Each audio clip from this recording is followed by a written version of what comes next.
जय माता दी, जय श्री राम। आज हम श्री रामचरितमानस के जो बाल कांड का पाठ चल रहा है, उसमें जो हमने पिछला पाठ पढ़ा है, उसमें हमने पढ़ा है कि जहाँ पर भगवान राम का और सीता का विवाह होना है, उस मंडप की कितनी विशेष तैयारी की गई है और दशरथ जी को जनक जी द्वारा संदेश भेजा गया है। तो अब हम उनके आगे की कथा को श्रवण करते हैं और अपना जीवन को सफल बनाते हैं। बसे नगर जे ही लछे, कर कपट नारवर वेश, तेही पुर के शोभा कहत, सकुच ही शारद शेष। जिस नगर में साक्षात लक्ष्मी जी कपट से स्त्री का सुंदर वेश बनाकर बसती हैं, उसी पुर की शोभा का वर्णन करने में सरस्वती और शेष भी सकुचाते हैं। जानकी जी के दूत श्री रामचंद्र जी की पवित्र पुरी अयोध्या में पहुँचे। सुंदर नगर देखकर वह हर्षित हुए। राजद्वार पर जाकर उन्होंने खबर भेजी। राजा दशरथ जी ने सुनकर उन्हें बुला लिया। दूतों ने प्रणाम करके चिट्ठी दी। प्रसन्न होकर राजा ने स्वयं उठकर उसे लिया। चिट्ठी वाचते समय उनके नेत्रों में जल आ गया, शरीर पुलकित हो गया और छाती भर आई। हृदय में राम और लक्ष्मण हैं। हाथ में सुंदर चिट्ठी है। राजा उसे हाथों में लिए ही रह गए। खट्टी मीठी कुछ भी कह ना सके। फिर धीरज धरकर उन्होंने पत्रिका पढ़ी। सारी सभा सच्ची बात सुनकर हर्षित हो गई। भरत जी ने अपने मित्रों और भाई शत्रुघ्न के साथ जहाँ खेलते थे, वही समाचार पाकर वे आ गए। बहुत प्रेम से सकुचाते हुए पूछते हैं, पिताजी चिट्ठी कहाँ से आई है? हमारे प्राणों से प्यारे दोनों भाई कहिए सुकुशल तो हैं और वह किस देश में हैं? स्नेह से सने ये वचन सुनकर राजा ने फिर से चिट्ठी पढ़ी। चिट्ठी सुनकर दोनों भाई पुलकित हो गए। स्नेह इतना अधिक हो गया कि वह शरीर में समाता नहीं था। भरत जी का पवित्र प्रेम देखकर सारी सभा ने विशेष सुख पाया। तब राजा दूतों को पास बैठाकर मन को हरने वाले मीठे वचन बोले, भैया कहो, दोनों बच्चे कुशल से तो हैं? तुमने अपनी आंखों से उन्हें अच्छी तरह देखा है ना? सांवले और गोरे शरीर वाले, वे धनुष और तरकस धारण किए रहते हैं। किशोर अवस्था है, विश्वामित्र मुनि के साथ हैं। तुम उनको पहचानते हो तो उनका स्वभाव बताओ। राजा प्रेम के विशेष वश होने से बार बार इस प्रकार पूछ रहे हैं। भैया, जिस दिन से मुनि उन्हें लिवा ले गए, तब से आज ही हमने सच्ची खबर पाई है। कहो तो महाराज जनक ने उन्हें कैसे पहचाना? यह प्रिय वचन सुनकर दूत मुस्कुराए और दूतों ने कहा कि हे राजाओं के मुक्तमणि, सुनिए, आपके समान धन्य और कोई नहीं है, जिनके राम लक्ष्मण जैसे पुत्र हैं, जो दोनों विश्व के विभूषण हैं। आपके पुत्र पूछने योग्य नहीं हैं। वह पुरुष सिंह तीनों लोकों के प्रकाश रूप हैं, जिनके यश के आगे चंद्रमा मलिन और प्रताप के आगे सूर्य शीतल लगता है। हे नाथ, उनके लिए आप कहते हैं कि उन्हें कैसे पहचाना? क्या सूर्य को हाथ में दीपक लेकर देखा जाता है? सीता जी ने स्वयंवर में अनेक को राजा और एक से एक बढ़कर योद्धा एकत्र हुए थे, परंतु शिव जी के धनुष को कोई भी नहीं हटा सका। सारे बलवान वीर हार गए। तीनों लोकों में जो वीरता के अभिमानी थे, शिवजी के धनुष ने सबकी शक्ति तोड़ दी। वानासुर जो सुमेरु को भी उठा सकता था, वह भी हृदय में हारकर परिक्रमा करके चला गया। और जिसने खेल से ही कैलाश को उठा लिया था, वह रावण भी उस सभा में राज्य को प्राप्त हुआ। हे महाराज सुनिए, वहाँ रघुवंश मणि श्री रामचंद्र जी ने बिना ही प्रयास शिवजी को धनुष को वैसे ही तोड़ डाला, जैसे हाथी कमल की डंडी को तोड़ डालता है। धनुष टूटने की बात सुनकर परशुराम जी क्रोध भरे आए और उन्होंने बहुत प्रकार से आंखें दिखलाई। अंत में उन्होंने भी श्री रामचंद्र जी का बल देखकर अपना धनुष दे दिया और बहुत प्रकार से विनती करके वन को गमन किया। हे राजन, जैसे श्री रामचंद्र जी अतुल्य बली हैं, वैसे ही तेज निधान फिर लक्ष्मण जी भी हैं, जिनके देखने मात्र से राजा लोग ऐसे कांप उठते थे जैसे हाथी सिंह के बच्चे के ताकने से कांप उठते हैं। हे देव, आपके दोनों बालकों को देखने के बाद अब आंखें के नीचे कोई आता ही नहीं।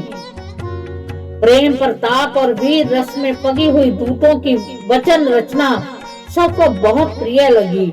सदा सहित राजा प्रेम में मगन हो गए और दूतों को निछावर देने लगे।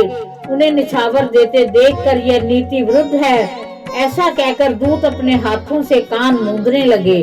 धर्म को विचार कर सभी ने सुख माना।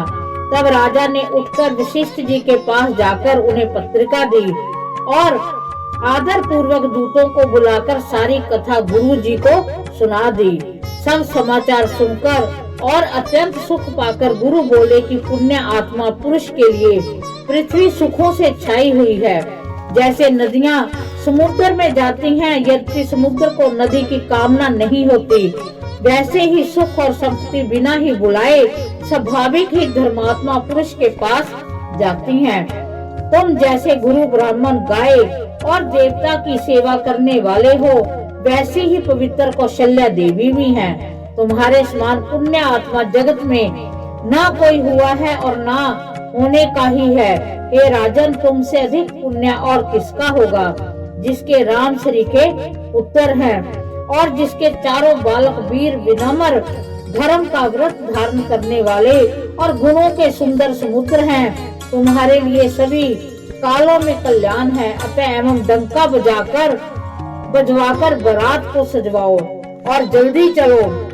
गुरु जी के ऐसे वचन सुनकर हे नाथ बहुत अच्छा कहकर और सिर नवाकर तथा दूतों को डेरा दिलवाकर राजा महल में गए। राजा ने सारे रनिवास को बुलाकर जनक जी की पत्रिका बांधकर सुनाई। समाचार सुनकर सब रानियां हर्ष से भर गईं।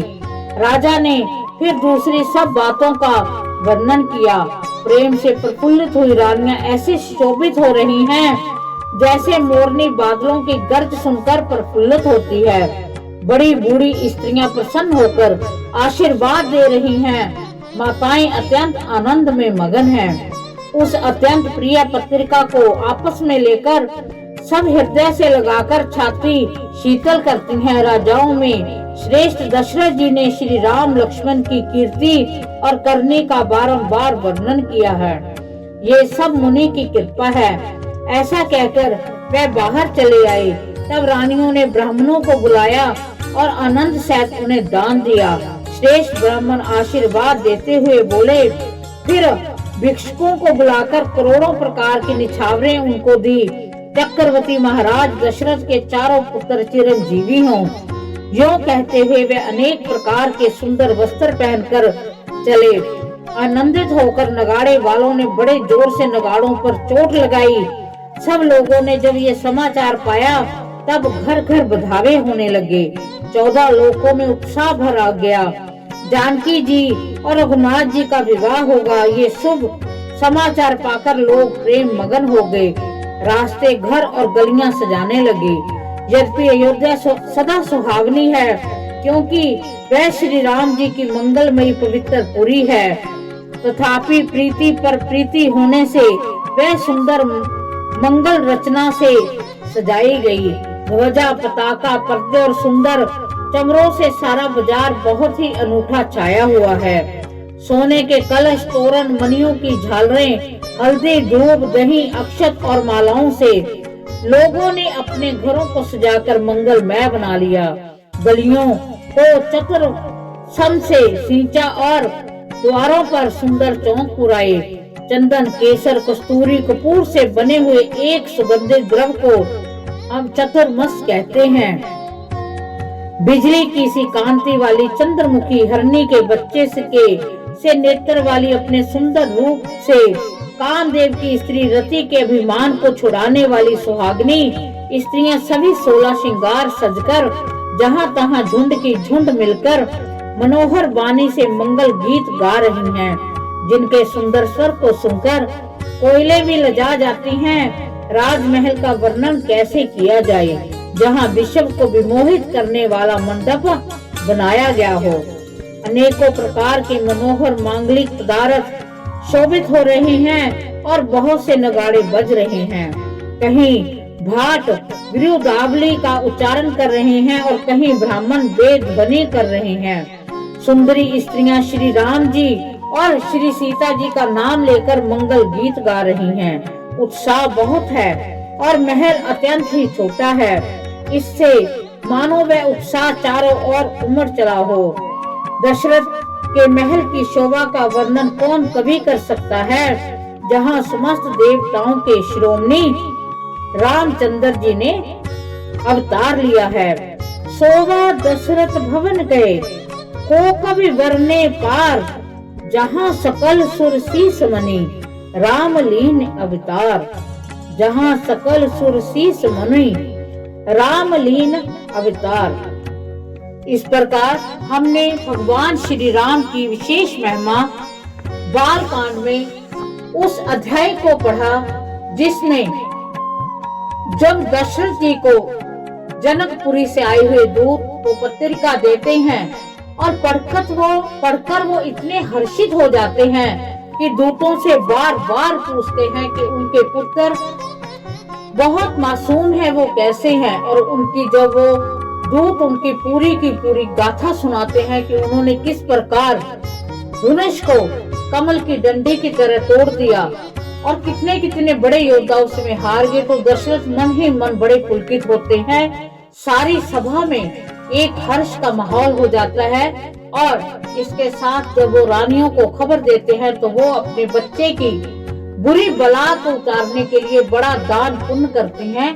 पूरी की पूरी अयोध्या नगरी सज रही है कि हमारे राम जानकी जी को ब्याह कर लाएंगे। तो बड़ा सुंदर हमने उनका वर्णन सुना, बड़ी सुंदर हमने कथा सुनी।